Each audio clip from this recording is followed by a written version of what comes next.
Hello everyone, তোমরা সকলে কেমন আছো? আশা করছি খুব ভালো আছো। তো আমি চলে এসেছি অনেক দিন পর একটি নিউ ব্লগ নিয়ে। তো সেদিন ছিল ভাত বাড়ানো, তো সেই কারণে আমার মা রান্না করছিল। কি কি রান্না হয়েছিল সেটা তোমাদের সঙ্গে শেয়ার করবো আজকে, চলো। তো দেখো, মাছের ঝাল, শাক, লাউ পালং শাকের তরকারি, শিম ভাজা, আলু ভাজা, বেগুন ভাজা, আর করেছিল বিউলির ডাল।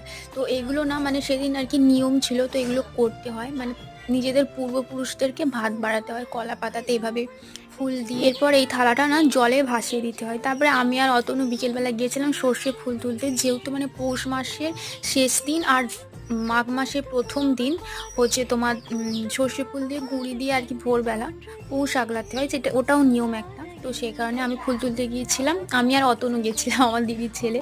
কত ফুল তুলেছে দেখো ও। তো এরপরে মা সন্ধেবেলা এই পিঠেটা করছিল। এই পিঠেটাও একটা নিয়মের মধ্যেই পড়ে, এই পিঠেটা ফার্স্ট করতে হয়, দিয়ে সব জায়গায় বাড়াতে হয়।